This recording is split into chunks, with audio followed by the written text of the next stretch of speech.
Hello everyone, my name is Mayank Jhunjhunwala and I am a BTech student here at IIT Kanpur. I am currently pursuing my mechanical engineering from this institute. So today I am gonna solve chapter 1 sets with you from NCERT Exemplar and we are gonna do the problems from this book. So let's start. Okay, so let's start with the exercise with the very first question.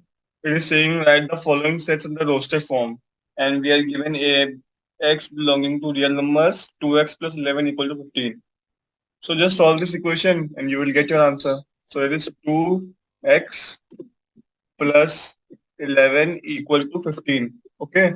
So from here, how we'll solve this? 2x is equal to 15 minus 11 means 4.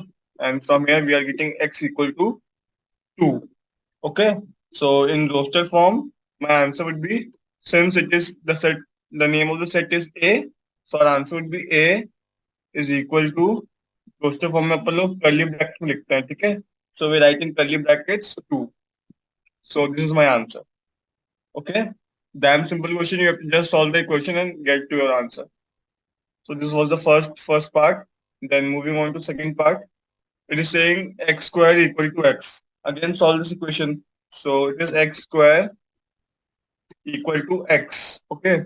So on solving here, we know that we will get two solutions, but if I solve it clearly, it is like this: x square minus x equal to 0. Then take x common, so it will be x minus 1 equal to 0. So यहाँ से अपने को क्या मिला? यहाँ से अपने को मिला either x is equal to 0 और x is equal to 1. ठीक है?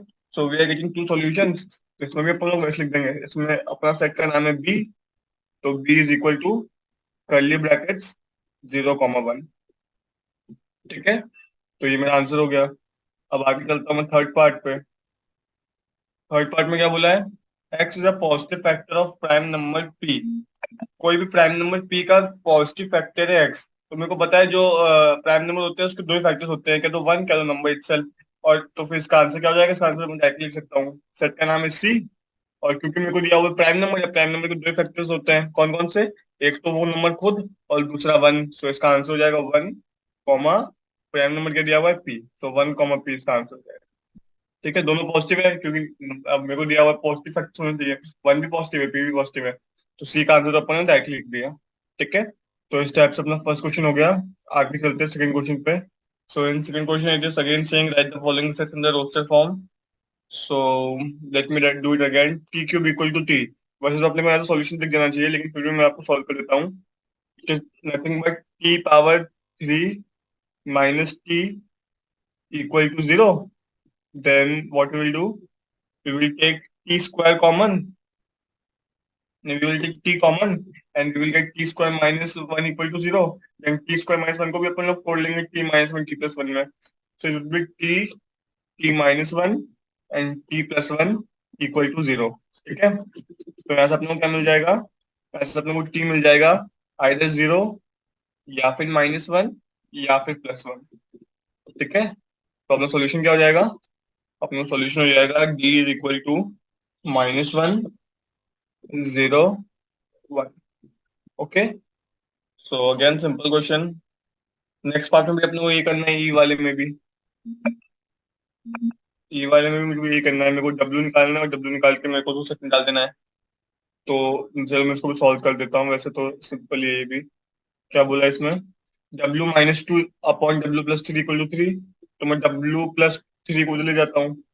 It would be W-2 equal to 3 times W+3. तो वो क्या हो जाएगा? वो हो जाएगा 3W+9. ओके, सो यहाँ से मेरे पास क्या आ जाएगा? यहाँ से मेरे पास आ जाएगा 2W is equal to -11. And from here I am getting my W to be equal to -11/3. ठीक है, तो मेरा सोल्यूशन क्या हो गया? मेरा सोल्यूशन हो गया E equal to curly bracket of -11/3, -11/2 sorry. ठीक है, आई होप समझ में आया होगा. आगे चलते हैं नेक्स्ट पेज पे. फिर अपन लोग चलते हैं थर्ड पार्ट पे. थर्ड पार्ट में क्या बोला है? थर्ड पार्ट में मुझे दिया हुआ है F equal to x power 4 -5x² + 6 equal to 0. तो अगेन इसमें अपन लोग क्या करेंगे? इसमें अपन लोग अगेन इसको तोड़ लेंगे। पहले तो इसमें ये अपने को दिख रही है सिंपल सी क्वाड्रेटिक इक्वेशन, तो इसको क्वाड्रेटिक इक्वेशन को सॉल्व करेंगे। तो फैक्टर्स क्या हो जाएंगे? फैक्टर्स हो जाएंगे 3 और 2, तो हो जाएगा -3x² -2x² +6 = 0। ठीक है, तो यहाँ से क्या मिल जाएगा अपने को? यहाँ से अपने को मिल जाएगा, x² में कॉमन ले लूंगा, so I will get what, I will get x² -3। फिर मैं यहाँ से कॉमन ले लूंगा -2, तो यहाँ से मुझे क्या मिल जाएगा? अगेन x² -3, x² - 3, ठीक है, =0। तो यहाँ से क्या आ जाएगा मेरे पास? x² - 2 = 0, x² - 3 = 0। तो x की क्या वैल्यूज आ गई? x की वैल्यूज आ गई कौन कौन सी? एक आ गई +√3, मतलब एक आ गई +√3, ठीक है। एक आ गई -√3, -√3, ठीक है। एक आ गई +√2, एक हो गई -√2, ठीक है। तो ये चारों मेरी वैल्यूज आ गई। अब इसको वापस मैं कर्ली ब्रैकेट में लिख दूंगा, ये मेरा आंसर हो जाएगा। ठीक है, तो ये मेरा आंसर हो जाएगा। आई होप समझ में आया होगा, सिंपल था, कुछ नहीं किया मैंने, बस क्वेश्चन को सॉल्व किया है। जो मेरा आंसर है इसको मैं कर्ली ब्रैकेट लिख दूंगा, तो फिर this is my final answer to this question. Okay, so this was my second question.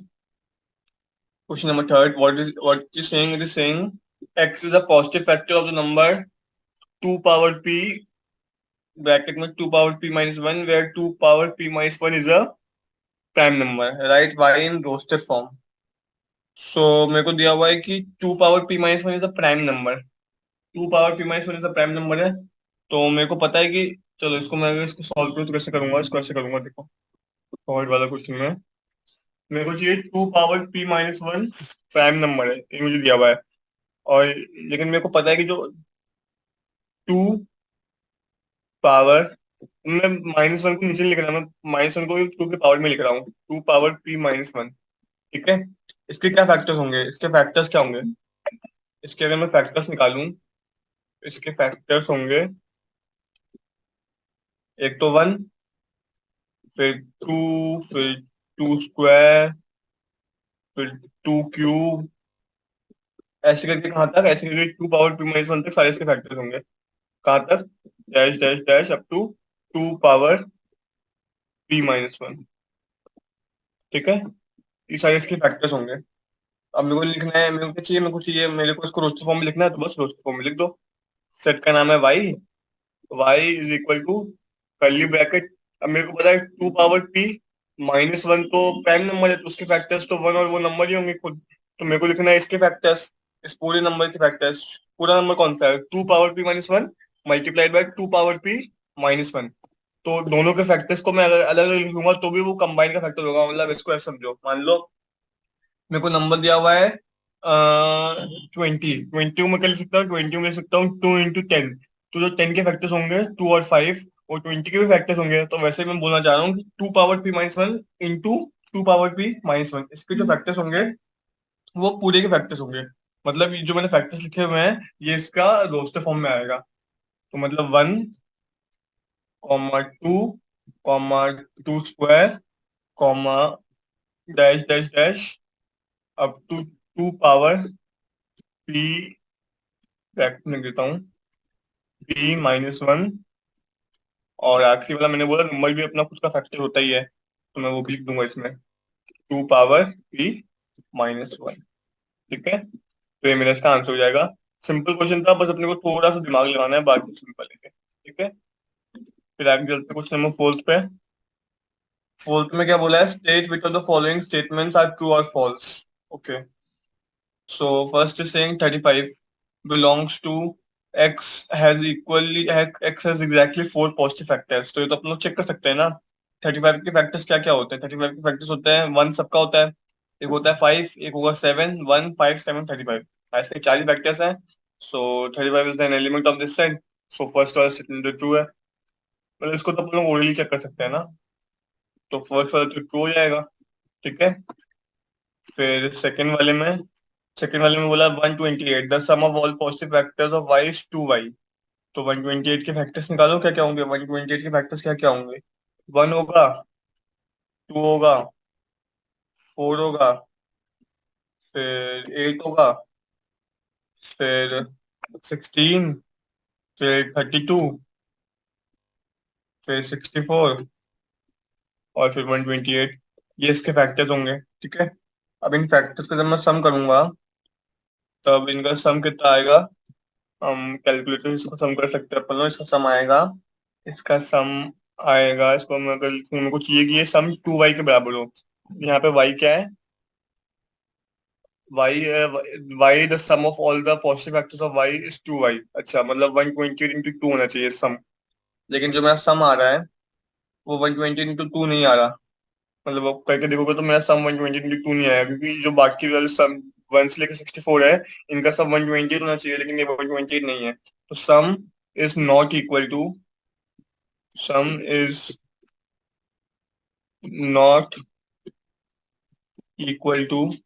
128 into 2। Sum इसके बराबर नहीं है, सम इससे ज्यादा आ रहा है। इसलिए जो मेरा 128 है वो इस सेट को बिलोंग नहीं करता है। तो इसका आंसर क्या हो गया? फॉल्स। ठीक है, आगे चलते हैं थर्ड वाले पे। थर्ड वाले में क्या बोला है? Three does not belongs to this set. हमने को सेट दिया हुआ है, सिंपल है ये तो।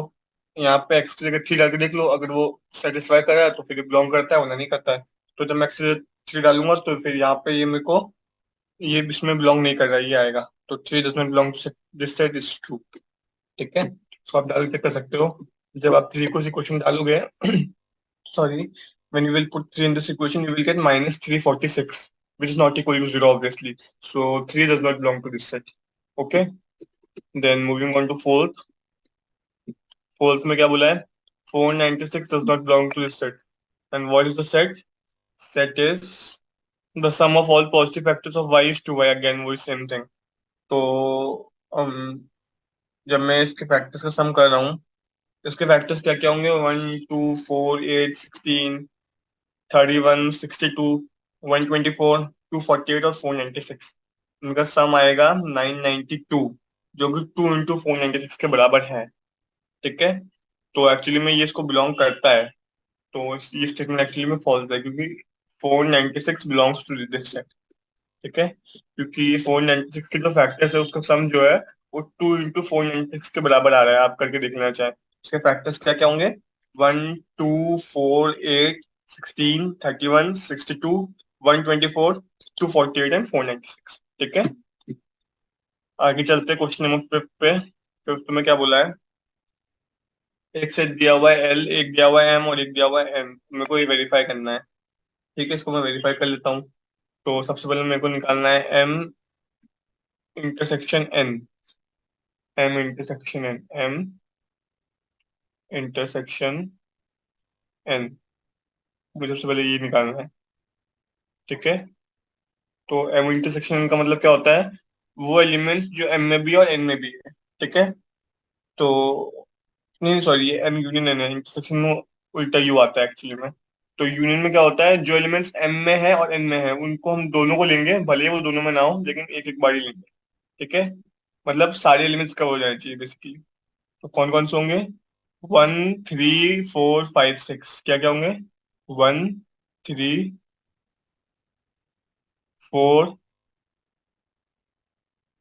5 एंड 6। ठीक है, ये आएंगे यूनियन में। और मेरे को क्या बोला है? मेरे को बोला है इसका, मेरे को एल से माइनस करना है। एल से माइनस करना है मतलब वो वाले एलिमेंट्स जो एल में है लेकिन एम यूनियन एन में नहीं है। तो 1, 2, 3, 4 माइनस दिस, तो इसमें 1 है, 4 है और 3 भी है। तो एल माइनस दिस थिंग क्या आएगा? वो आएगा 2। तो बेसिकली मैं लिखना चाह रहा हूँ L minus M union N. ये क्या आएगा? ये आएगा, देखो एल में है 1, 2, 3, 4, इसमें 1 भी है, 3 भी है, 4 भी है, बस 2 नहीं है ना। तो एल माइनस एम इंटरसेक्शन आएगा 2। ठीक है, और दूसरी तरफ मुझे क्या दिया हुआ है? दूसरी तरफ मुझे दिया हुआ है एल माइनस एम। तो एल माइनस एम में क्या आएगा? एल माइनस एम में आएगा 1 2 3 4 -3 4 5 6, मतलब 1 2 आएगा। क्या आएगा? 1 2। ठीक है। उसके बाद क्या दिया हुआ है? L-N। L-N। इसमें क्या आएगा? इसमें आएगा 1 2 3 4 -1 3 5, मतलब 2 4 आएगा। 2 4। ठीक है। अब मेरे को दोनों को लेना है इंटरसेक्शन, क्योंकि इसमें उल्टा यू बना हुआ है, उल्टा यू होता है इंटरसेक्शन, दोनों का इंटरसेक्शन लूंगा, मतलब जो दोनों, जो वाला एलिमेंट जो दोनों सेट में कॉमन हो। दोनों में कॉमन क्या है? 2। यहाँ से भी 2 आया, यहाँ से भी 2 आया, हेंस प्रूव्ड। ठीक है। तो आई होप समझ में आया होगा, सिंपल क्वेश्चन था। आगे चलते हैं क्वेश्चन नंबर 6 में। क्या बोल रहा है? If A and B are subsets of universal set U, then show that A is a subset of A intersection B. A is a subset of A union B, sorry. So इसको अपन लोग कैसे करेंगे? Let's say कि मेरा x, कोई element है x जो ए को बिलोंग करता है। ठीक है। X belongs to A. फिर अभी मेरे को बोला है कि we have to prove that A is a subset of A union B. Okay, अब मेरे को बोला है कि ए और बी दोनों सबसेट है यूनिवर्सल सेट के। तो अगर अपन लोग बोल रहे हैं कि x is a subset of A, obvious सी बात है x will also be A subset of A union B. तो यूनियन में वाले एलिमेंट्स तो आते हैं जो ए में है, वाले एलिमेंट्स भी आ जाएंगे जो बी में है। तो फिर x is a subset of A union B भी सही होगा। क्यों? क्योंकि x अगर a का सबसेट है, मतलब x अगर a को बिलोंग करता है, तो x a यूनियन b को भी बिलोंग करेगा। ठीक है। तो अगर अगर अपन लोग माने कि, ऐसा मैंने लिख दिया, इसको वैसे भी लिख सकता हूँ ना कि x बिलोंग्स टू a। अगर मैं इस स्टेटमेंट को खोलूँ तो उसका मतलब क्या होगा? इसका मतलब होगा x बिलोंग्स टू a और x बिलोंग्स टू b। ठीक है। ये स्टेटमेंट ट्रू है ना, क्योंकि और का मतलब होता है कोई भी एक ट्रू होना चाहिए, और पहला स्टेटमेंट ट्रू है। तो अगर मैं इसको खोल के लिखूंगा तो मैं ऐसे लिखूंगा। तो बेसिकली अगर ये चीज होल्ड करती है तो फिर ये चीज भी होल्ड करती है। इसका मतलब क्या हुआ? इसका मतलब हुआ A is a subset of A intersection B, A union B, sorry. आया समझ में? मैंने क्या बोला? मैंने बोला कि एक्स ए को बिलोंग कर रहा है, तो एक्स ए यूनियन बी को भी बिलोंग करेगा। तो यहाँ से मैंने प्रूव कर दिया कि A is a subset of A union B, simple. ठीक है। अगर समझ में नहीं आया तो उसको वापस देखना, समझ में आ जाएगा। वेरी सिंपल है, ज्यादा टिपिकल नहीं है ये चीज। फिर अगले में चलते हैं। अगले में बोला है A subset of B implies A union B is equal to B. Obvious सी बात है, मतलब ये आपको समझ में भी आ रहा होगा कि मैं बोल रहा हूँ कि मैं ए का सबसेट हूँ, मैं बी का सबसेट हूँ। तो ऑब्वियस सी बात है कि जो एलिमेंट्स बी में होंगे वही एलिमेंट्स ए में भी होंगे। मतलब बी में ऐसे कुछ एलिमेंट्स होंगे जो ए में नहीं है, लेकिन ए में सारे एलिमेंट्स वही होंगे जो बी में है। तो ए यूनियन बी जब भी हम लोग करेंगे तो वो बी के बराबर आएगा। तो ये ओरली तो अपने को दिख रहा है, बस अपने को प्रूव करना है। ठीक है। सो इसको वापस वही करेंगे, अपन लोग एक एलिमेंट लेंगे एक्स, उसको अपन लोग मानेंगे कि वो ए यूनियन बी का है। Let X belongs to A union B. ठीक है। अब मेरे को चाहिए, इसका मतलब वापस वही है कि X either belongs to A और X either belongs to B. ठीक है। और X either belongs to A और X either belongs to B. क्या बोल रहा हूँ मैं? इसका मतलब क्या हुआ? इसका मतलब हुआ X either belongs to A और X either belongs to B. ठीक है। लेकिन मेरे को क्वेश्चन में कंडीशन दी हुई है कि A is subset of B, मतलब जो एलिमेंट ए में है वो बी में तो है ही। इसका मतलब ये हुआ कि एक्स बिलोंग्स टू बी। ठीक है। ऐसा हो सकता है कि एक्स बी में हो ए में ना हो, लेकिन ऐसा नहीं हो सकता कि एक्स ए में है और बी में नहीं है। ठीक है। इससे अपन ने प्रूव कर लिया कि एक्स बिलोंग्स टू बी। ठीक है। इससे क्या प्रूव हो गया? इससे प्रूव हो गया कि A union B is a subset of B. तो पहली चीज अपन ने प्रूव कर दिया। अब मेरे को प्रूव करना है कि मेरे को ये प्रूव करना है कि A union B is equal to B. लेकिन एक और चीज है इसमें। मेरे को ये चीज तो पता ही है पहले से कि जो मेरा बी होगा वो ए यूनियन बी का सबसेट के, मतलब ए यूनियन बी का सबसेट होगा। मतलब ये तो हमारी प्रॉपर्टी होती है ना कि जब भी मेरे को ए यूनियन बी दिया होगा तो A subset of A union B and B is also subset of A union B, ये मेरी प्रॉपर्टी होती है। अगर ये नहीं पता हो तो पता कर लेना, ठीक है। और ये वाली चीज मैंने प्रूव कर दी। तो दोनों से अपने को क्या पता चल रहा है, मैं बोल रहा हूँ कि ए यूनियन बी का सबसेट है, और बी जो है ए यूनियन बी का सबसेट है। तो दोनों एक दूसरे के सबसेट है, इसका मतलब क्या होगा, इसका मतलब दोनों इक्वल है।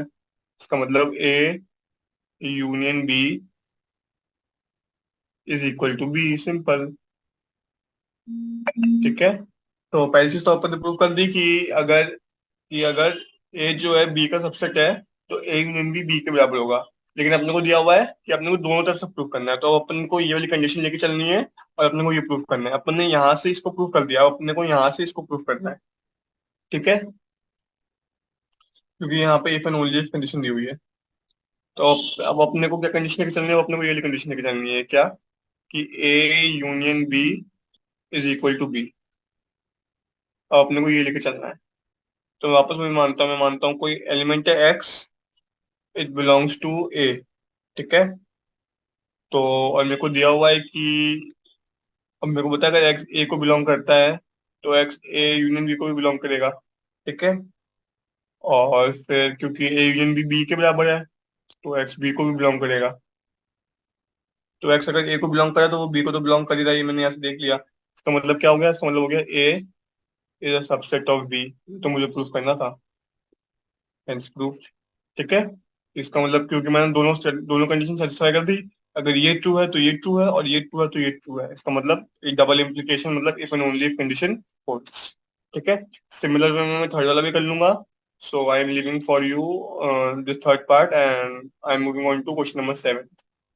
सो क्वेश्चन नंबर 7 में क्या बोला है, मेरे को दिया हुआ है एन इज अ सेट जिसमें है 1 से लेकर 100 तक के एलिमेंट्स। फिर मुझे बोला है then write the subset of N whose elements are even numbers. तो ये सिंपल है।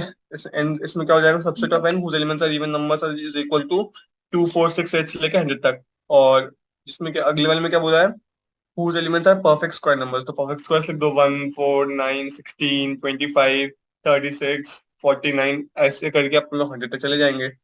तो सेवेंथ वाला सिंपल क्वेश्चन है। आगे चलते क्वेश्चन नंबर 8 पे। Okay, try to.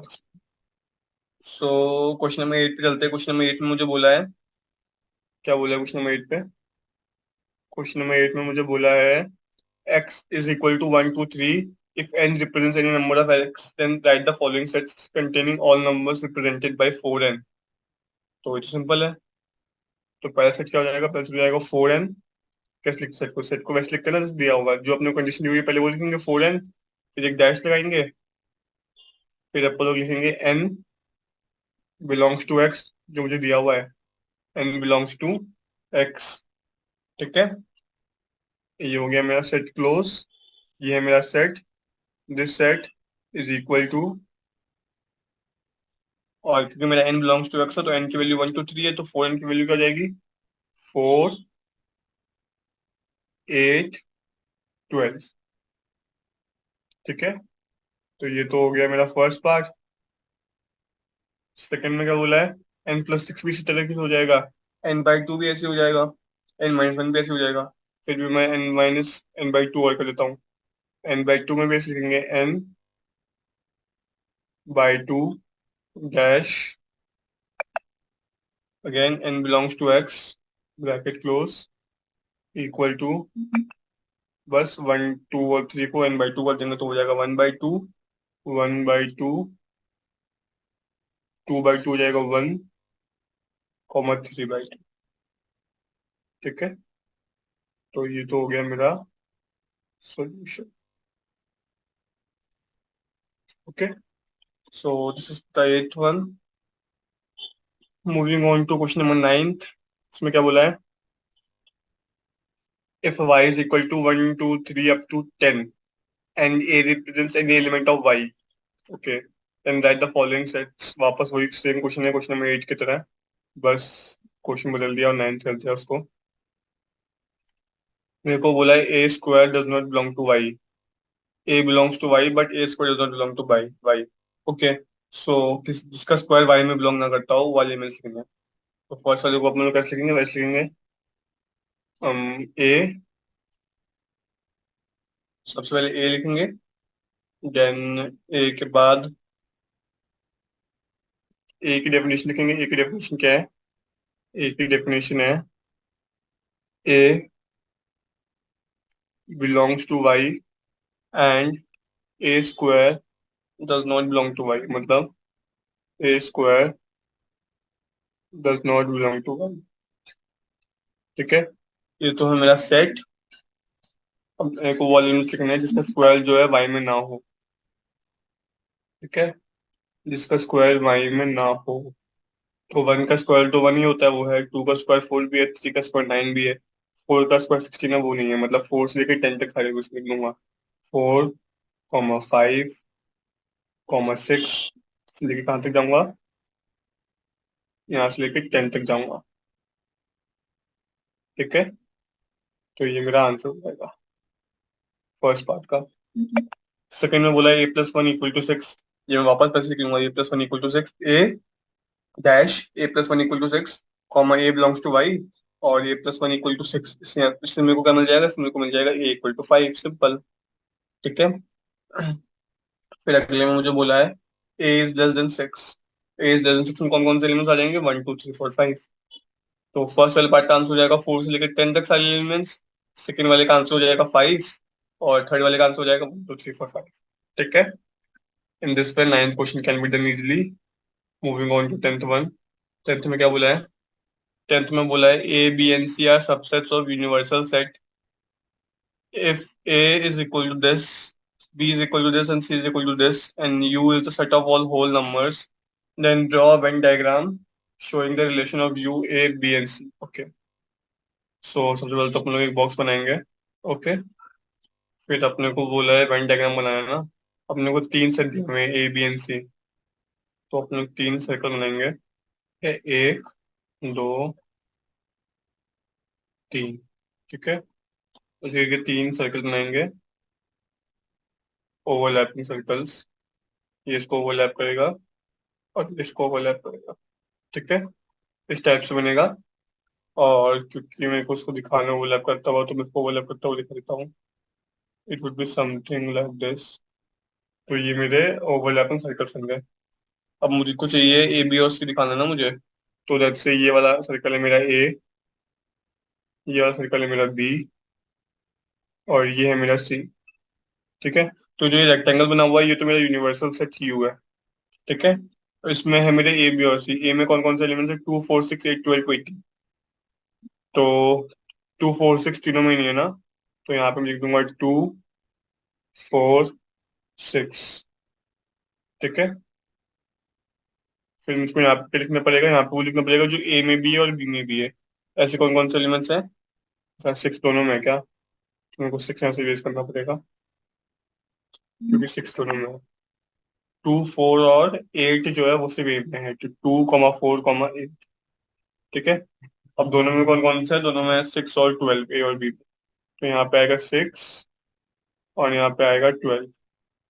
ठीक है, और ऐसे कौन से एलिमेंट्स जो सिर्फ बी में है? वो है थ्री और नाइन। थ्री और नाइन। ठीक है, उसके बाद ऐसे कौन से एलिमेंट्स जो ए में है और सी में है? ट्वेंटी। तो यहाँ पे आएगा ट्वेंटी। ऐसे कौन से एलिमेंट्स जो बी में और सी में है? फिफ्टीन। यहाँ पे कौन सा आएगा? यहाँ पे वो वाले आएंगे जो तीनों में है। ऐसा कोई एलिमेंट नहीं है जो तीनों में हो, तो यहाँ पे कोई नहीं आएगा। बाकी बचे हुए सी में आएंगे। तो सी के भी जो बचे हुए हैं, मतलब फाइव और टेन। ठीक है, तो ये बन गया मेरा वेन डायग्राम। समझ में आया कैसे बनाते हैं? अपन लोग जो जितने अपने को सेट दिए हैं, अपन वो सेट लिखेंगे, उतने सर्कल्स बनाएंगे, तीनों को ओवरलैप करवाएंगे, ओवरलैपिंग वाले एलिमेंट्स ओवरलैपिंग वाले रीजन में लिखेंगे, और बाकी पूरा सेट यूनिवर्सल सेट हो जाएगा। ठीक है, तो ऐसे बनाते हैं अपन लोग वेन डायग्राम। आई होप समझ में आया होगा। आगे चलते हैं क्वेश्चन नंबर 11 पे। क्वेश्चन नंबर 11 में बोला, let U be the set of all boys and G in a school, and G and girls in a school, and G be the set of all girls in the school, B be the set of all boys, and S be the set of all students in the school who take swimming. Okay. So some but not all students in the school take swimming. कुछ लेते हैं swimming, वो सारे नहीं लेते हैं. Draw one diagram showing one of the possible interrelationship among such U, G, B and S. कोई भी एक बनाना है तो बना दो, इसमें तो कह रही है, तो बहुत सिंपल क्वेश्चन है। आपको तो कोई भी एक रिप्रेजेंट करना है ना, आपको तो कोई कंडीशन तो दी नहीं है। So let's do it. Let this be a one set. Draw three circles because there are three conditions: boys, girls, and swimming. So one, then duplicate it, then duplicate it. Okay. So these three are your conditions. Okay.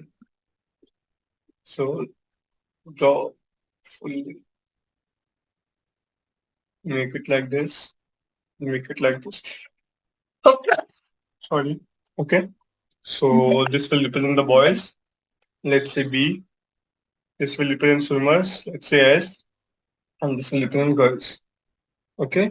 And this is your universal set U. कुछ भी बना सकते हो ना। अब आपने आपको तो एक पॉसिबल कंडीशन बतानी है। तो ये वाले रीजन में वो वाले बच्चे जो बॉयज स्विमिंग करते हैं, और ये वाले रीजन में वो वाले बच्चे जो गर्ल्स स्विमिंग करती है। Okay. Then moving ahead to question number 12। 12th में क्या बोला है? 12th में मुझे बोला है कि for all sets A B and C show that this condition holds. Okay. मेरे को ये वाली कंडीशन होल्ड करती है, ये मुझे दिखाना है। तो ये वैसे ही होगा जैसे मैंने एक्स लेके किया था। उसको मैं करता हूँ। लेट्स से मेरा X belongs to A minus B. ठीक है, मतलब मेरा एक्स ए माइनस बी में बिलोंग करता है। और मेरे को ये कंडीशन दी हुई है ना, तो मैं फिर ऐसे लेके चलता हूँ। And x also belongs to A minus C. X also belongs to A minus C. ठीक है, ये मुझे दिया हुआ है। इसका मतलब क्या हुआ? इसका मतलब ये हुआ कि x belongs to A, X belongs to A and x does not belong to B. ये हुआ ना ए माइनस बी का मतलब। ए माइनस बी का मतलब क्या होता है? वो एलिमेंट जो ए में है लेकिन बी में नहीं है। ठीक है। सिमिलर चीज मैं ए माइनस सी की लिख सकता हूँ कॉपी करके। ठीक है। तो इसका मतलब क्या हुआ? इसका मतलब ये हुआ कि x belongs to A and x does not belongs to either B और सी। अब दोनों को बिलोंग नहीं करता। X does not belong to B and x does not belong to C. तो ये चीज हो गई। अभी यहाँ से मुझे क्या लिख सकता हूँ? मैं यहाँ से लिख सकता हूँ X does not belong to B union C. मतलब तो सेम ही है ना। वो बी में नहीं है, सी में नहीं है, तो बी यूनियन सी में भी नहीं होगा। इसका मतलब क्या हुआ? इसका मतलब X belongs to A minus B union C, मतलब ए में है लेकिन बी यूनियन सी में नहीं है। ठीक है। इसका मतलब क्या हुआ? इसका मतलब हुआ ए माइनस बी इंटरसेक्शन। इंटरसेक्शन मतलब एंड, जो मैंने ऊपर लिखा था उसी को मैं अब सेट के फॉर्म में लिख रहा हूँ। A minus C is a subset of this thing. A minus, समझ में आ गया ना? मैंने प्रूफ कर दिया इसको। ए माइनस बी यूनियन सी। ठीक है। तो इसको मैंने एक तरफ से तो प्रूफ कर दिया, लेकिन मेरे को चाहिए इक्वल टू करना पड़ेगा, ये मैंने आपको बताया है। तो मैंने यहाँ से इसको प्रूफ कर दिया है। Now I have to proof. मेरे को ये वाली कंडीशन दी हुई है और मेरे को ये वाली कंडीशन लानी है। ठीक है। तो लेट्स से मैं बोलता हूँ कोई वाई है which belongs to A minus B intersection, A minus B union C. A minus B union C. A minus, sorry, A minus B union C. ठीक है। तो यहाँ से मैं लिख सकता हूँ, यहाँ से लिख सकता हूँ। इसका मतलब क्या हुआ? इसका मतलब हुआ Y belongs to A and Y, mouse pad is not working, and Y does not belongs to B union C. Okay. So इसका मतलब क्या हुआ? इसका मतलब हुआ कि Y belongs to A minus B, क्योंकि ए में है बी में नहीं है। ठीक है। And Y also belongs to A minus C, क्योंकि ए में है सी में नहीं है। Y also belongs to A minus C. बस अब मैं यहाँ लिख सकता हूँ कि ए माइनस बी और ए माइनस सी दोनों में नहीं है ना, तो यहाँ से मैं क्या लिख सकता हूँ? यहाँ से लिख सकता हूँ Y belongs to A minus B intersection A minus C. लो, हो गया प्रूफ। ठीक है। बस अपने में लिख लिया कि this thing is subset of this thing, क्योंकि मैंने दोनों तरफ से प्रूफ कर दिया है। इसका मतलब A minus B union C minus B is equal to A minus B union E. ठीक है, तो आई होप समझ में आया होगा। जब भी आपको इक्वल टू प्रूफ करना होता है तब अपन लोग क्या करते हैं, अपन लोग दोनों तरफ से प्रूफ करते हैं, मतलब A implies B and B implies A. जब अपन लोग दोनों प्रूफ कर देंगे तो अपन लोग बोल सकते हैं कि these two statements are equal. Now moving on to question number 13। अपने को एक दिया हुआ है कि determine whether each of the statements in exercise 13 to 17 is true और फॉल्स। हमको डिटरमाइन करना है कि 13 से 17 वाली जो दिया है हमको स्टेटमेंट्स वो ट्रू है या फॉल्स है। ओके, सो पहला मेरे को दिया हुआ है, पहले मेरे को दिया हुआ है A minus B union A intersection B is equal to A. तो वैसे ट्रू होगा, लेकिन मेरे को सॉल्व करना है तो मैं इसको सॉल्व करता हूँ। मैं एलएचएस को सॉल्व करता हूँ। तो एलएचएस को अगर मैं सॉल्व करूंगा तो ऐसे करता हूँ कि क्या दिया हुआ है, मेरे को दिया हुआ है ए, इसको मैं ऐसे लिखूँ A minus B, A minus B, ठीक है, A minus B intersection with union with A union B. तो इसको मैं ऐसे लिखता हूँ ना, यूनियन यूनियन ए, मतलब मैं इसको ऐसे लिख सकता हूँ। और लेट्स से मैंने इस पे लगा दिया ब्रैकेट। तो मेरे को इसको लेना है यूनियन ए इंटरसेक्शन बी से। तो मैं इसको ऐसे लिख सकता हूँ ना, इसको मैं अगर तोड़ दूं, union intersection with A minus B again, A minus B again intersection with B. ठीक है, मैंने क्या किया, मैंने इसको तोड़ लिया। A minus B union A intersection B को मैं ऐसे लिख सकता हूँ, A minus B union A intersection A minus B union B. मतलब मैंने इसको बेसिकली तोड़ के लिख दिया। इसको मैं ऐसे लिख सकता हूँ, ये डी मॉर्गन फॉर्मूला है, अगर अपने को नहीं पता है तो मैं इसको ऐसे तोड़ सकता हूँ। ठीक है, फिर अपन जब उसको कंबाइन करेंगे तब क्या होगा, ए माइनस बी तो कॉमन होकर कंबाइन हो जाएगा, A minus B union A intersection भी हो जाएगा जब मैं इसको वापस जोड़ूंगा। मतलब जो मेरे को दिया हुआ है उसको मैंने तोड़ के लिखा हुआ है ऐसे। ठीक है, तो ये किसके बराबर हो जाएगा, this thing is equal to A intersection A minus B. ठीक है, मतलब ये ए और ए माइनस बी का इंटरसेक्शन के बराबर है। इंटरसेक्शन का मतलब क्या होता है, वो एलिमेंट्स जो ए में भी है और ए माइनस बी में भी है। तो यहाँ से दोनों में यूनियन लगा हुआ है। इससे अपने को क्या पता चलता है, इससे अपने को पता चलता है कि वो वाले एलिमेंट्स ए माइनस बी में भी है और बी में भी है, मतलब इन दोनों में से किसी एक में है एटलीस्ट। ठीक है, फिर मैं कर रहा हूँ दोनों का इंटरसेक्शन। इसका मतलब क्या हुआ, इसका मतलब वाला एलिमेंट्स, वाला जो एलिमेंट है एक्स वो इसको भी बिलोंग करता है और इसको भी बिलोंग करता है, तभी वो इंटरसेक्शन में आएगा। फिर इंटरसेक्शन क्या होता है, इंटरसेक्शन में होता है कि वो एलिमेंट्स दोनों सबको बिलोंग करना चाहिए। इसलिए वो वाला एलिमेंट इसको भी बिलोंग कर रहा है और इसको भी बिलोंग कर रहा है। और वो दोनों को बिलोंग कर रहा है मतलब वो ए माइनस बी में होगा, ऑब्वियस सी बात है, क्योंकि अगर वो ए में होगा तो फिर वो इसमें नहीं हो सकता। अगर वो बी में होगा, मतलब इसका मतलब क्या हुआ, इसका मतलब ये हुआ कि वो एलिमेंट ए में है और ए माइनस बी में है। इसको मैं फिर ऐसे लिखता हूँ, A union A minus A intersection A minus B, कि वो एलिमेंट ए में भी और ए माइनस बी में भी है। बी में क्यों नहीं है, बी में इसलिए नहीं है क्योंकि अगर बी में होगा वाला एलिमेंट तो फिर वो ए माइनस बी में नहीं हो सकता, क्योंकि ए माइनस बी का मतलब क्या हुआ, ए माइनस बी का मतलब ये हुआ कि वाला एलिमेंट ए में है लेकिन बी में नहीं है। देखो यहाँ से अपन क्या बोल सकते हैं, इस इंटरसेक्शन वाले साइड से बोल सकते हैं कि जो मेरा एलिमेंट एक्स होगा वो इसमें भी होना चाहिए और इसमें भी होना चाहिए।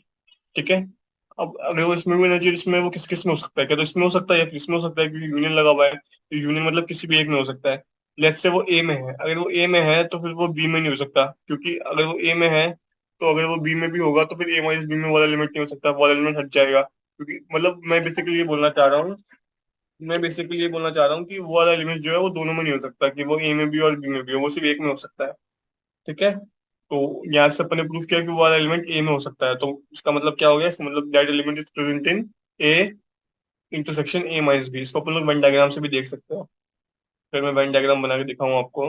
Let's say this is my universal set and now I am drawing to circles. One is let's say this one, okay, and second I will copy let's say this one, okay. Okay, अब मैं क्या बोल रहा हूँ, मैं बोल रहा हूँ अगर मेरा ये वाला ए है और ये वाला बी है, तो ए माइनस बी में कौन सा हुआ, मतलब जो ए में है लेकिन बी में नहीं है, मतलब ये वाला रीजन। ठीक है, और इसको मैं इंटरसेक्शन, इसका मैं ले रहा हूँ union with A minus B का यूनियन विद ए से मतलब कौन कौन सा हो गया, मतलब ये वाला पूरा सेट हो गया। मतलब जो ए माइनस जो बी में नहीं है वो वाला बी, और जो ए में है। अब ए कौन सा हुआ, ए हुआ पूरा रीजन। तो बेसिकली मैं ले रहा हूँ ए माइनस बी यूनियन ए क्या हुआ, पूरा ए वाला सर्कल। और A minus B union B क्या हुआ, ए माइनस बी यूनियन बी हुआ ये वाला रीजन, मतलब यहाँ से लेके यहाँ तक। और ये वाला रीजन जो पूरा बी में है, मतलब A minus B union B हो गया ये पूरा सर्कल, मतलब ये पूरा ये भी। मतलब यूनियन का मतलब क्या होता है, जो दोनों में हो, जो दोनों में ना हो मतलब, लेकिन जो एलिमेंट्स दोनों में है, वो आ जाने चाहिए। मतलब A minus B union B हो जाएगा पूरा, पूरे दोनों सर्कल हो जाएगा A minus B union B. और ए माइनस बी यूनियन ए में आएगा सिर्फ ए वाला पार्ट। और मेरे को चाहिए दोनों का इंटरसेक्शन, मतलब जो दोनों में हो। दोनों में कौन सा है, दोनों में है सिर्फ ये सर्कल वाला रीजन। कौन सा रीजन, ये सर्कल वाला रीजन, क्योंकि ए माइनस बी यूनियन ए में आएगा ये वाला रीजन, ये पूरा रीजन ए वाला। और A minus B union B में आएगा पूरा, मतलब जो दोनों सर्कल के अंदर रीजन दिया हुआ है वो पूरा रीजन आएगा, मतलब ए से यहाँ से लेके यहाँ तक पूरा आएगा। ठीक है, क्योंकि ए माइनस बी हो जाएगा इतना रीजन, और बी वाला हो जाएगा इतना रीजन, तो पूरा आ जाएगा इसमें। और मेरे को लेना है दोनों का इंटरसेक्शन। और दोनों का इंटरसेक्शन कौन सा होगा, दोनों का इंटरसेक्शन वो होगा जो दोनों में है। दोनों में कौन कौन सा है, दोनों में है ए वाला रीजन। इसका मतलब क्या हो जाएगा, इसका मतलब मेरा जो फाइनल आंसर आएगा, तो इसको मैं इरेज कर दूं, तो जो मेरा फाइनल आंसर आएगा, वो आएगा सिर्फ ए वाला circle. That would be A intersection A minus B. मतलब, वन सेकेंड।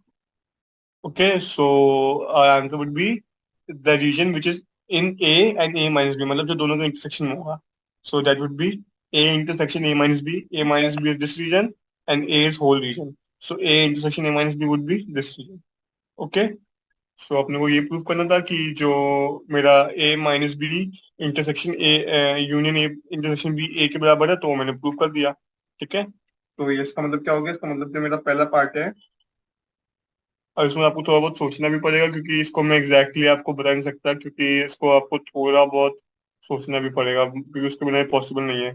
बेसिकली जो पूरा रीजन ए आएगा वो इसका आंसर होगा जब अपन इसको सॉल्व करेंगे। मैं आपको बताया, इसको जब मैं सॉल्व कर रहा हूँ तो मेरा जो कॉमन रीजन आ रहा है वो आ रहा है ए वाला सेक्टर। तो बेसिकली जो मेरा आंसर आया ये ए के बराबर है, और ये मुझे प्रूफ करना था। तो मेरा 13 वाला ट्रू है एग्जैक्टली। ठीक है, तो इस पर आप लोग सोचना, आपको समझ में आ जाएगा। मैं आपको 14 वाला और करके दिखाता हूँ इसी तरीके से, ताकि अगर कोई कंफ्यूजन हो तो वो दूर हो जाए।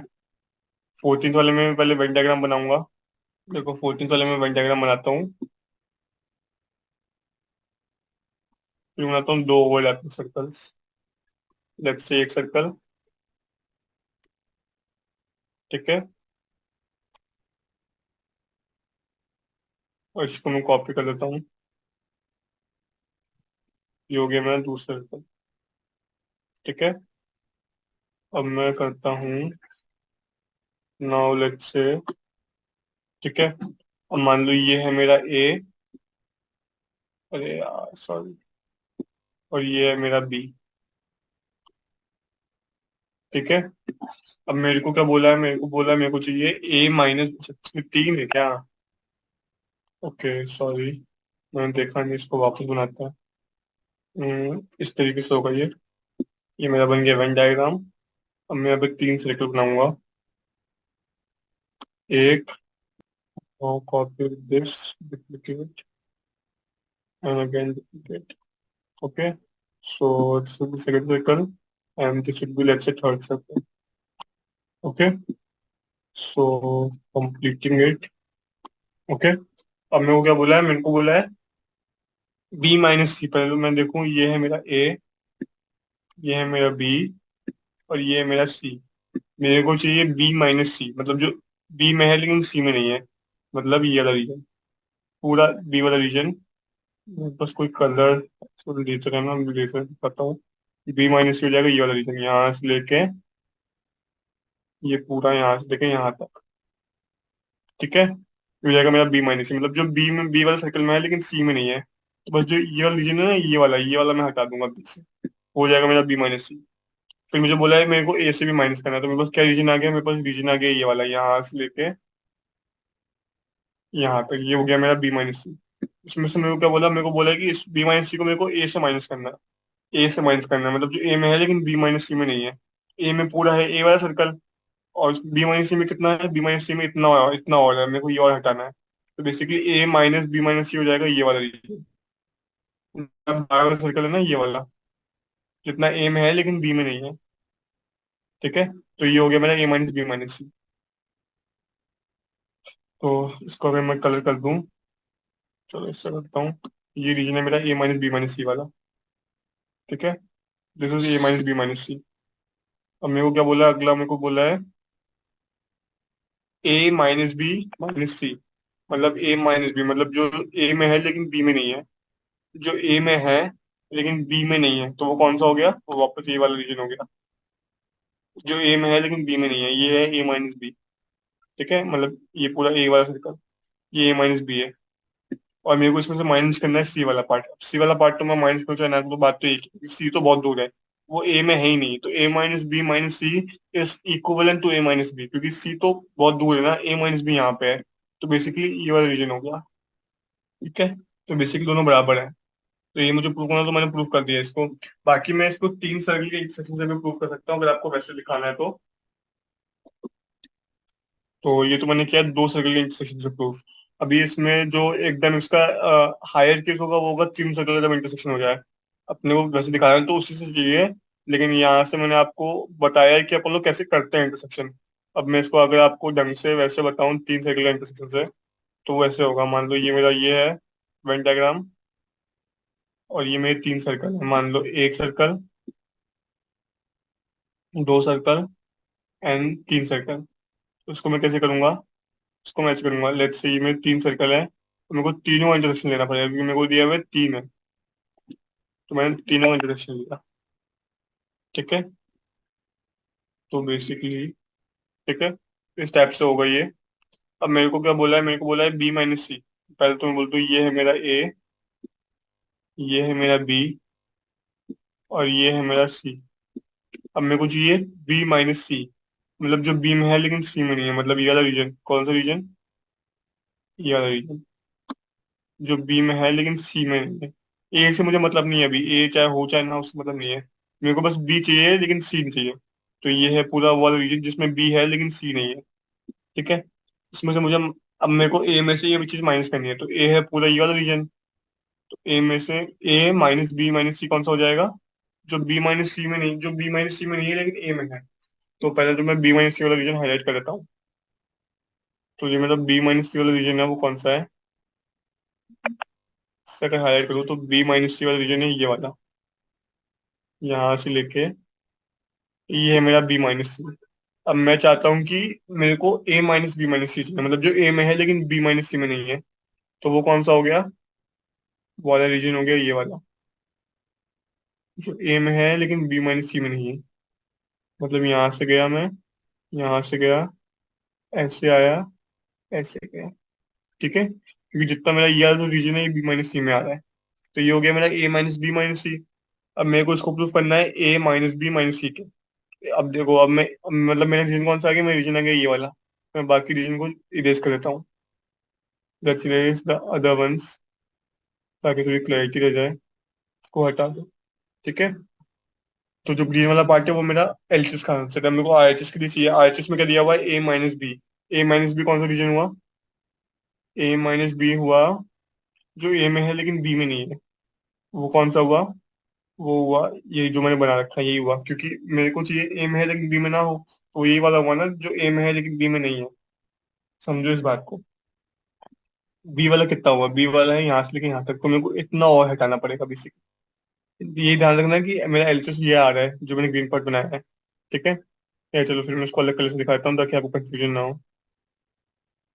मेरे को चाहिए ए माइनस बी, मतलब जो ए में है लेकिन बी में नहीं है, तो वो कितना हुआ, वो हुआ ये वाला रीजन, ये पूरा सर्कल बी से पहले वाले तक का। ठीक है, ये हुआ मेरा ए माइनस बी। इसमें से मुझको सी और हटा देना है। क्या हटाना है मेरे को, इसमें से सी और हटाना है, तो मेरे को ये रीजन और हटाना पड़ेगा। तो बेसिकली मेरा ये बचेगा। आया समझ में। इस पूरी को मैं रेस कर देता हूँ एक बार। तो अपन देख सकते हैं कि जो मेरे दोनों रीजन है दोनों बराबर नहीं आए।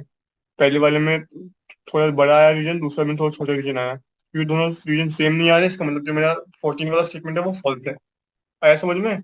वन डायग्राम से कैसे देखते हैं। Hence statement number 14 is false, क्योंकि मेरा जो A minus B minus C है और A minus B minus C है, वो दोनों बराबर नहीं आ रहे। ठीक है, तो आई होप समझ में आया होगा। इसको ऐसे देखेंगे अपन लोग वेन डायग्राम से। बेसिकली आपको वेन डायग्राम बना के देखना पड़ेगा कि कौन से रीजन ओवरलैप कर रहे हैं, कौन से रीजन ओवरलैप नहीं कर रहे हैं। इसका मतलब क्या हुआ, मैंने प्रूफ कर दिया, मेरा 13 वाला तो ट्रू था, 14 वाला फॉल्स है मेरा। ठीक है। सिमिलर वे में मैं 15 16 17 भी कर लूंगा। अम, एक काम करते हैं, इसको फिर मैं बाकी के क्वेश्चंस आगे वाले नेक्स्ट सेशन में समझाता हूँ। बाकी ये होंगे सारे ऐसे ही वेन डायग्राम बना के आपको करना पड़ेगा। वेन डायग्राम बना के आपको देखना पड़ेगा कौन सा रीजन ओवरलैप कर रहा है, कौन सा रीजन ओवरलैप नहीं कर रहा है। तो बेसिकली अभी अपन ने देखा कि 13 वाला ट्रू है, 14 वाला फॉल्स है। ठीक है। बाकी के आगे वाले क्वेश्चंस में नेक्स्ट सेशन में करता हूँ। आई होप समझ में आया होगा। देखो इनिशियल वाला पार्ट तो आसान था, लेकिन जो बस ये वेन डायग्राम वाला पार्ट आया वहां से थोड़ा डिफिकल्ट हुआ देखना, क्योंकि अपने को ओवरलैपिंग वाला रीजन समझना पड़ेगा। If you will practice this type of questions then you will not find them hard, because actually इनको करने में मजा आता है। Just you have to be conscious about कौन सा रीजन ओवरलैप कर रहा है, कौन सा रीजन ओवरलैप नहीं कर रहा है। ठीक है। तो I hope you have understood it. बाकी अपन लोग नेक्स्ट सेशन में देखते हैं। ओके। Thank you.